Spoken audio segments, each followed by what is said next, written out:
महाभारत का युद्ध 18 दिनों तक चला और लगभग 45 लाख सैनिक और योद्धाओं में हजारों सैनिक लापता हो गए, जबकि युद्ध के पश्चात कौरवों की तरफ से 3 और पांडवों की तरफ से 15 यानी कुल 18 योद्धा ही जीवित बचे थे, जिनके नाम हैं कौरव पक्ष के कृतवर्मा, कृपाचार्य और अश्वत्थामा, जबकि पांडवों की ओर से युयुत्सु, युधिष्ठिर, अर्जुन, भीम, नकुल, सहदेव, कृष्ण, सात्यकी आदि।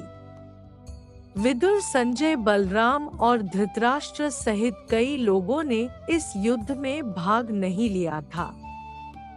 कौरवों की ओर से दुर्योधन व उसके 99 भाइयों सहित भीष्म, द्रोणाचार्य, कृपाचार्य, कर्ण, अश्वत्थामा, मद्र, नरेश, शल्य, भूरिश्रवा, अलम्बुश, कृतवर्मा, कलिंगराज, श्रुतायुध, शकुनी, भगदत्त, जयद्रथ, विंदनुविंद, काम्बोजराज, सुदक्षिण और बृहद्बल युद्ध में शामिल थे।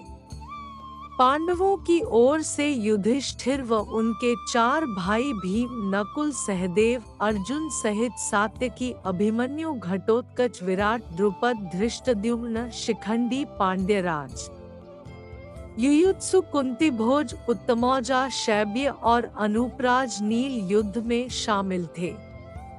इसके अलावा पांडवों के पुत्र भी इस युद्ध में शामिल थे। पांडव पक्ष के वीरगति को प्राप्त योद्धा पांडवों की ओर से युयुत्सु, युधिष्ठिर, अर्जुन, भीम, नकुल, सहदेव, कृष्ण, सात्यकी को छोड़कर विराट और विराट के पुत्र उत्तर, शंख और श्वेत, सात्यकी के 10 पुत्र, अर्जुन पुत्र इरावान और अभिमन्यु, द्रुपद, द्रौपदी के 5 पुत्र, धृष्टद्युम्न, शिखंडी आदि वीरगति को प्राप्त हुए थे। कौरव पक्ष के वीरगति को प्राप्त योद्धा कौरवों की ओर से कृतवर्मा, कृपाचार्य और अश्वत्थामा को छोड़कर धृतराष्ट्र के दुर्योधन सहित सभी पुत्र, भीष्म, त्रिगर्त, नरेश, जयद्रथ, भगदत्त, द्रोण, दुःशासन, कर्ण, शल्य आदि सभी युद्ध में मारे गए थे। इसके अलावा कलिंगराज, भानुमान, केतुमान, अन्य कलिंग वीर, प्राच्य, सोवीर, क्षुद्रक और मालव वीर आदि भी मारे गए थे। पहला भीष्म ने किया वध। विराट, नरेश के पुत्र उत्तर, शंख और श्वेत क्रमश शल्य और भीष्म के द्वारा मारे गए। भीष्म द्वारा सात्यकी को युद्ध क्षेत्र से भगा दिया गया और सात्यकी के 10 पुत्र मारे गए। भीष्म ने पांचाल तथा मत्स्य सेना का भयंकर संहार किया था। दूसरा अर्जुन ने किया वध। अर्जुन ने अपने ही बड़े भाई कर्ण के रथ का पहिया जब एक जगह फंस गया था, तब उसे असहाय जानकर कृष्ण के कहने पर उसका वध कर दिया था। अर्जुन ने सिंधु, नरेश, जयद्रथ का भी वध कर दिया था। अर्जुन ने शिखंडी की आड़ में भीष्म पितामह के शरीर को छलनी कर दिया था। अर्जुन इसके अलावा समस्त पाच्य, सोवीर, क्षुद्रक और मालव क्षत्रिय गणों को मार गिराते हैं। अर्जुन प्रागज्योतिषपुर पूर्वोत्तर का कोई राज्य के राजा भगदत्त से भयंकर युद्ध लड़कर बाद में उसका वध कर देते हैं। तीसरा भीम ने किया वध। द्रौपदी के चीरहरण का बदला लेने के लिए भीम ने शासन की छाती फाड़कर उसका रक्तपान किया था और दुर्योधन की जंघा उखाड़कर उसका वध कर दिया था। सो कौरवों में से 97 को अकेले भीम ने ही मारा था। इसके अलावा अभिमन्यु को पीछे से मारने वाले शासन के पुत्र दुर्मासन को भी उन्होंने ही मारा था। कर्ण के 9 पुत्रों को भीम, अर्जुन और नकुल, सहदेव ने मिलकर मारा था। भीम का कलिंगों और निषादों से भी युद्ध हुआ तथा भीम द्वारा सहस्रों कलिंग और निषाद मार गिराए गए थे। कौरवों की ओर से लड़ने वाले कलिंगराज भानुमान, केतुमान अन्य कलिंग वीर योद्धा मार गए। चौथा, युधिष्ठिर ने किया वध। शल्य का युधिष्ठिर ने वध कर दिया था। शल्य नकुल और सहदेव के सगे मामा जबकि युधिष्ठिर के सौतेले मामा थे। हालांकि युधिष्ठिर ने कौरव सेना के कई सैनिकों का भी वध किया था। पांचवा, नकुल और सहदेव ने किया वध। कर्ण के 9 पुत्रों को भीम, अर्जुन और नकुल सहदेव ने मिलकर मारा था। सहदेव शकुनी को मार देता है। छठा, दुर्योधन के किया वध।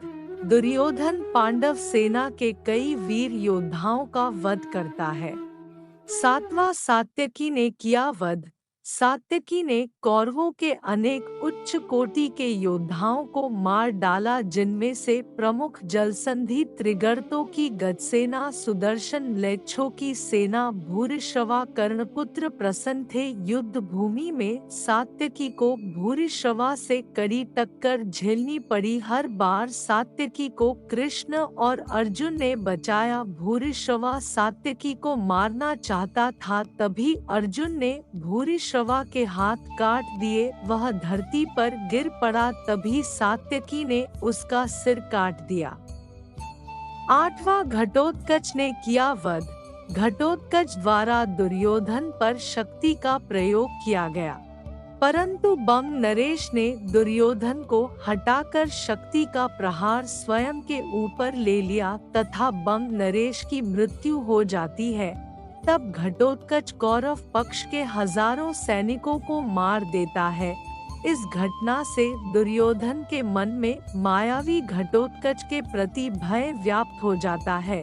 तब भीष्म की आज्ञा से भगदत्त घटोत्कच को हराकर भीम, युधिष्ठिर व अन्य पांडव सैनिकों को पीछे ढकेल देता है। नौवां, कर्ण ने किया वध। कर्ण ने दुर्योधन के कहने पर विशालकाय घटोत्कच का वध कर दिया था। इसके अलावा कर्ण ने युधिष्ठिर, भीम, नकुल और सहदेव को युद्ध में कई बार हराया था, लेकिन कुंती को दिए गए वचन के कारण वह उनका वध नहीं कर पाया। 10वां, अभिमन्यु और जयद्रथ वध।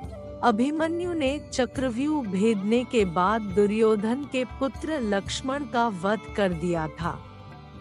बाद में अभिमन्यु को दुर्योधन, जयद्रथ सहित 7 लोगों ने घेर कर उसका वध कर दिया था। अभिमन्यु पर सबसे पहले जयद्रथ ने पीछे से वार किया था। यह बात जानकर अर्जुन ने प्रतिज्ञा ली थी कि कल सूर्योदय से पूर्व जयद्रथ का वध करूंगा या आत्मदाह करूंगा। यह घोषणा सुनकर जयद्रथ को छुपा दिया गया। हालांकि श्री कृष्ण की माया से समय से पूर्व ही सूर्यास्त कर दिया गया। ऐसे में अर्जुन द्वारा आत्मदाह करने के लिए चिता तैयार की गई थी। तब सभी योद्धा ये तमाशा देखने के लिए इकट्ठे हो गए। इस बीच छुपा हुआ जयद्रथ भी बाहर निकल आया। जब उसे कृष्ण ने देखा तो अर्जुन को इशारा किया और तभी सभी ने देखा कि सूरज निकल आया है, अभी तो सूर्यास्त हुआ ही नहीं है। यह देखकर जयद्रथ घबराकर भागने लगा, लेकिन अर्जुन ने उसे भागने का मौका दिए बगैर उसकी गर्दन उतार दी। यह भी कहते हैं कि कर्ण के कहने पर 7 महारथियों कर्ण, जयद्रथ, द्रोण, अश्वत्थामा, दुर्योधन, लक्ष्मण तथा शकुनी ने एक साथ अभिमन्यु पर आक्रमण किया। लक्ष्मण ने जो गदा अभिमन्यु के सिर पर मारी, वही गदा अभिमन्यु ने लक्ष्मण को फेंक कर मारी। इससे लक्ष्मण की मृत्यु हो गई। बाद में जयद्रथ पीछे से वार कर अभिमन्यु को मार देता है। 11वां, अन्य वध। द्रोण द्रुपद और विराट को मार देते हैं। द्रोण अपने पुत्र अश्वत्थामा का वध होने जाने का झूठा समाचार सुनकर अस्त्र शस्त्र त्याग देते हैं। द्रोणाचार्य को निहत्था देखकर श्री कृष्ण के इशारे पर द्रौपदी के भाई धृष्टद्युम्न ने तलवार से उनका सिर काट डाला। अर्जुन की दूसरी पत्नी उलूपी के पुत्र इरावान का बकासुर के पुत्र आश्रयशृंग अम्बुलुष के द्वारा वध कर दिया जाता है। युद्ध के अंतिम दिन अश्वत्थामा द्वारा पांडवों के वध की प्रतिज्ञा ली जाती है। सेनापति अश्वत्थामा और कृपाचार्य कृतवर्मा के साथ मिलकर रात्रि में पांडव शिविर पर हमला कर देते हैं। अश्वत्थामा शिविर में सो रहे सभी पांचालों द्रौपदी के पांचों पुत्रों धृष्टद्युम्न तथा शिखंडी आदि का वध कर देता है। वह घोर पाप करता है। यह जानकर अर्जुन अश्वत्थामा का वध करने के लिए उसके पीछे दौड़ते हैं। पिता को छलपूर्वक मारे जाने का समाचार जानकर अश्वत्थामा दुखी होकर क्रोधित हो गए और उन्होंने ब्रह्मास्त्र का प्रयोग कर दिया, जिससे युद्ध भूमि श्मशान भूमि में बदल गई। यह देख कृष्ण ने उन्हें कलयुग के अंत तक कोढ़ी के रूप में जीवित रहने का शाप दे डाला।